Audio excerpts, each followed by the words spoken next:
Hello friends, જય શ્રી કૃષ્ણ, જય સ્વામિનારાયણ, જય માતાજી. સ્વાગત છે તમારું હિમાનીસ કિચનમાં. આજે આપણે બનાવવાના છીએ ખજૂર બિસ્કિટ. એ પણ બે રીતે આપણે ખજૂર બિસ્કિટ બનાવવાના છીએ.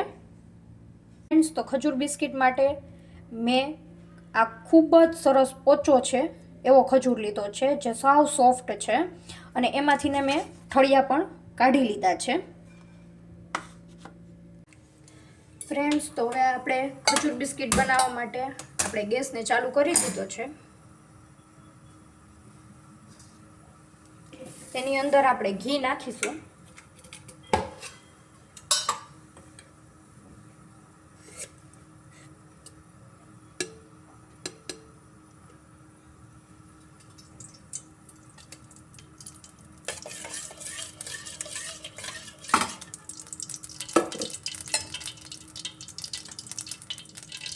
આપણું ઘી ઓગળી ગયું છે. આપણે તેમાં ખજૂર નાખી દઈએ.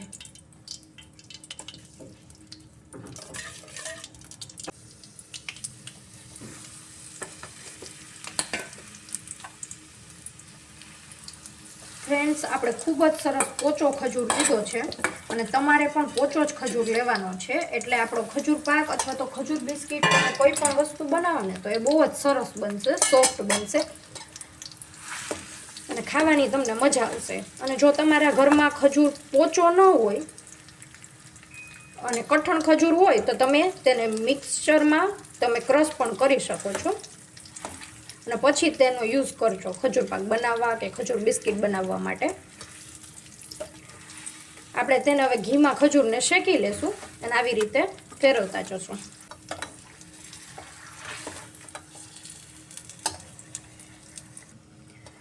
ફ્રેન્ડ્સ, આપણે ગેસની ફ્લેમ છે ને એ સાવ સ્લો રાખવાની છે, એટલે ખજૂર નીચે ચોટી ના જાય, અને સતત હલાવતું રહેવાનું છે. અને નતર જો ખજૂર આપણો ચોટી જશે ને તો ખજૂરમાં થોડીક બળી ગઈ હોય ને એવી સ્મેલ આવશે. એટલા માટે આપણે ખજૂરને સતત હલાવતું રહેવાનું છે, અને ગેસની ફ્લેમને સાવ સ્લો રાખવાની છે.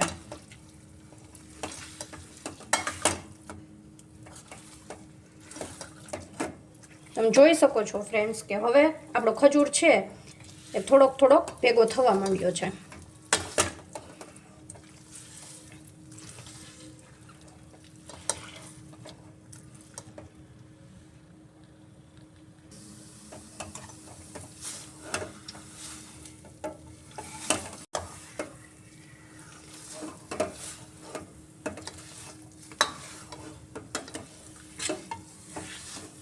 ફ્રેન્ડ્સ, તમે જોઈ શકો છો કે આપણો ખજૂર હવે ઘીમાં સરસ રીતે શેકાઈ ગયો છે, અને સાવ પોચો અને આપણે લોટ બાંધ્યો એવો સરસ મજાનો થઈ ગયો છે.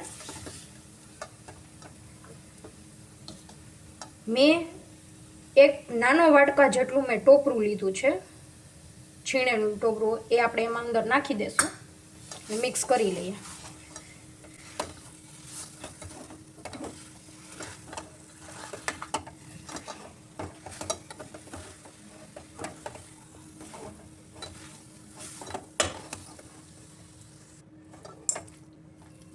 આપણે હવે ગેસની ફ્લેમ બંધ કરી દઈશું, અને થોડી વાર માટે આ બેટરને આપણે ઠંડુ થવા દેશું કે આપણે એને હાથથી અડી શકીએ. ફ્રેન્ડ્સ, હવે આપણું જે આ ખજૂરનું બેટર છે એ થોડુંક ઠંડુ થઈ ગયું છે. આપણે હાથેથી એને અડી શકીએ એટલું થઈ ગયું છે. તો હવે આપણે એને હાથેથી મિક્સ કરી લઈએ.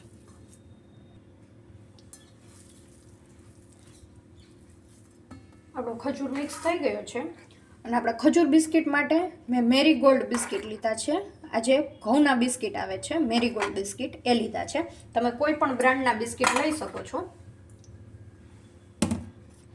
હવે આપણે છે ને આવી રીતના થોડું લેતા જશું અને બિસ્કિટ ઉપર લગાડતા જશું. સૌથી પહેલાં તો આપણે થોડુંક બંને હાથ છે ને આપણે ઘીવાળા કરી લેશું.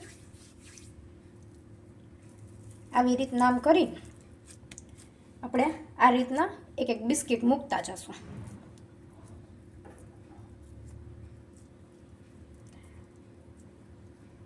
તમે છે ને પ્લાસ્ટિકની કોથળી રાખી બંને બાજુ, અને એની ઉપર છે ને તમે ઘી લગાડી કોથળી ઉપર, અને પછી તમે એને રોટલીની જેમ વણી નાખો અને પછી એમાં ગ્લાસ કે વાટકો કે રાખી અને આપણે બિસ્કિટના સાઇઝના કરી નાખીએ ખજૂરના આપણે કટકા, તો એમ પણ તમે કરી શકો છો. હું આ રીતે પણ તમને બતાવું છું. તમે જોઈ લ્યો કે તમારી પાસે પ્લાસ્ટિકની કોથળી એવડી મોટી અવેલેબલ ન હોય તો તમારે આ રીતે કરવું હોય, આ રીતે બનાવવા હોય તો પણ તમે બનાવી શકો છો. તમે બિસ્કિટમાં 3 લેયરના પણ બિસ્કિટ બનાવી શકો છો, ખજૂર બિસ્કિટ, અને 2 લેયરના પણ બનાવી શકો છો. પછી વધે એ આમ સાઈડમાં કાઢતું જવાનું અને પછી આપણે ગોળ સરસ મજાનું આપણે કરી નાખવાનું છે બિસ્કિટને. જ્યાં ખાલી જગ્યા હોય બિસ્કિટ દેખાતું હોય એને આપણે પેક કરી દઈશું ખજૂરથી.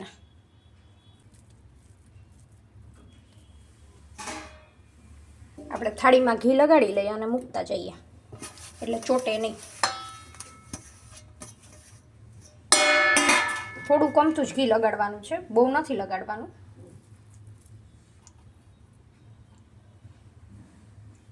એ જ રીતે ફરી પાછું આપણે લેવાનું છે અને સાવ પતલું કરી નાખવાનું છે આપણે.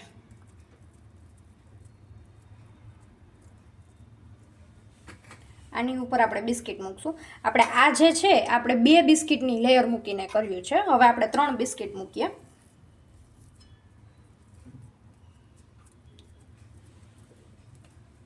આમ આપણે દબાવતા જશું ને એટલે સરસ મજાનું બેસી જશે એની અંદર, તમે જોઈ શકો છો.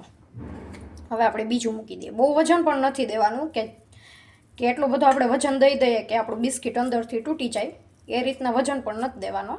સોફ્ટ હાથે આપણે થોડો થોડો વજન દેતા જશું. હવે આપણે આને પેક કરતા જશું, બરાબર. હવે એક લેયર હજી એક બિસ્કિટ મૂકી દઉં છું એટલે 3 લેયરનું બિસ્કિટ થઈ ગયું.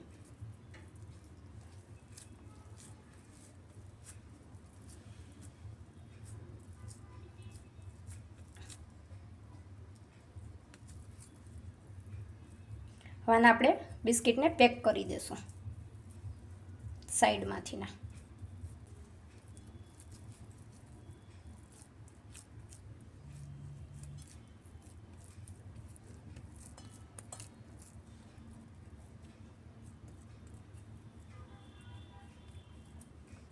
જોઈ શકો છો તમે.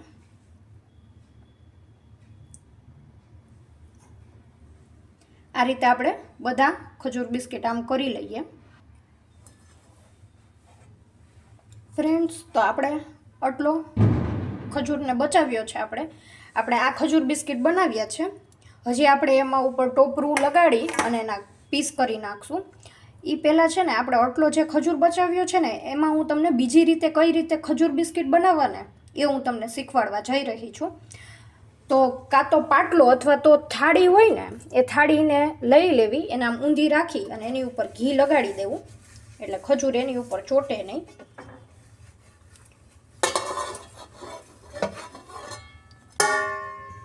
હવે જે આ ખજૂર છે ને એને આપણે લઈ લઈએ, થાળી ઉપર રાખી દઈએ.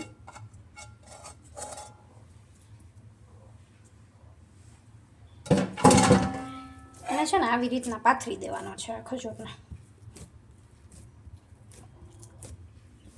તમે જોઈ શકો છો હાથેથી જ પાથરી દેવાનો છે, હાથેથી પથરાઈ જશે.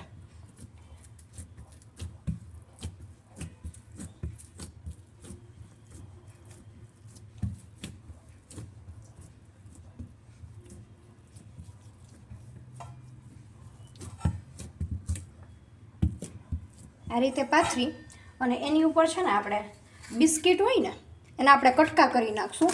અથવા તો તમારી પાસે કોઈ તૂટેલા બિસ્કિટ હોય પેકેટમાં કે આવી રીતના તૂટેલા છે તો આપણે એ રીતના એને આમ કટકા કરી અને રાખી દેવાના છે.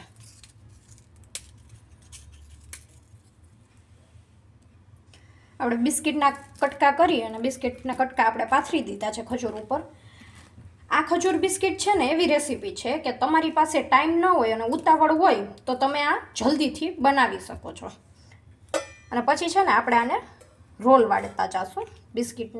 આજે બિસ્કિટ અને ખજૂર, બિસ્કિટ પણ સાથે આવી જવા જોઈએ એ રીતના આપણે એનો રોલ વાળી દઈએ.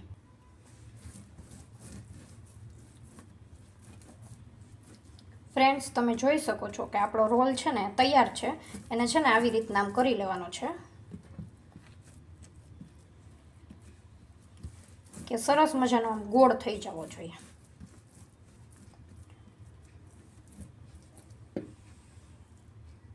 આપણે છે ને આપણો જે રોલ છે ને ખજૂર બિસ્કિટનો, આપણે તેને ફ્રીજમાં થોડી વાર માટે સેટ થવા દેશું. એટલે આપણે તેને કટ કરીએ ને તો સરસ મજાના પીસ કટ થાય. એટલા માટે આપણે છે ને એક ડીશમાં ટોપરું લઈ લીધું છે. હવે છે ને આપણે આ ખજૂર બિસ્કિટને લેતા જઈશું અને ટોપરાથી આમ કોટ કરતા જઈશું.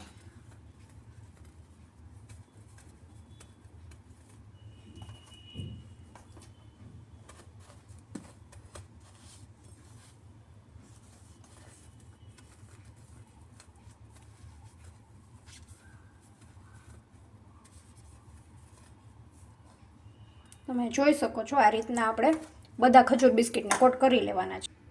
હવે આપણે છે ને ખજૂર બિસ્કિટને કટ કરી લેશું. આવી રીતના છે ને ચાકાની મદદથી આપણે વચ્ચે કટ પાડવાનો છે. ચાકા ઉપર થોડોક વજન આપવાનો, જોઈ શકો છો તમે. અને આપણે 2 ભાગ પણ કરી શકીએ અને 4 પણ કરી શકીએ. હું અહીંયા 4 ભાગ કરું છું.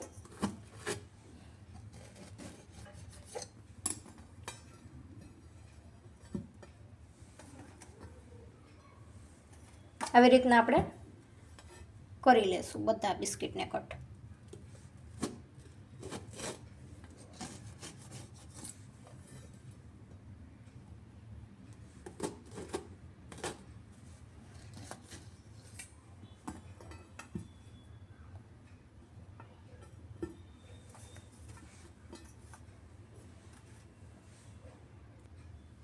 તો ફ્રેન્ડ્સ, તૈયાર છે આપણા ખજૂર બિસ્કિટ. તમે જોઈ શકો છો. તમે જોઈ શકો છો કેટલું સરસ મજાના આપણા બિસ્કિટ તૈયાર થઈને રેડી થઈ ગયા છે. આ 3 બિસ્કિટવાળું છે. આ બધા 3 બિસ્કિટના છે અને આ 2 બિસ્કિટનું છે. તમારે જેટલી બિસ્કિટની લેયર કરવી હોય એટલી તમે કરી શકો છો. ફ્રેન્ડ્સ, તો આપણો જે આ રોલ છે એ ઠંડો થઈ ગયો છે. આપણે 25 થી 30 મિનિટ માટે આપણે રાખ્યો હતો એને ફ્રીજમાં. હવે આપણે એને કટ કરી લેશું. ચાકુ છે ને એમાં આગળ પાછળ આમ ફેરવતું જવાનું છે અને એને કટ કરી લેવાનું છે. આ રીતના આપણે કટ કરી લઈએ. ચાકાને આગળ પાછળ ફેરવતું રહેવાનું છે.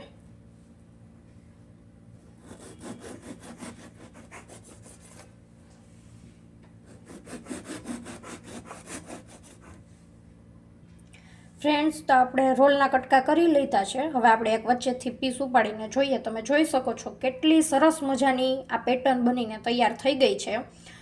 તો ફ્રેન્ડ્સ, તમે પણ ઘરે આવી રીતના બીજી રીતે સરળ રીતે ખજૂર બિસ્કિટ બનાવી શકો છો.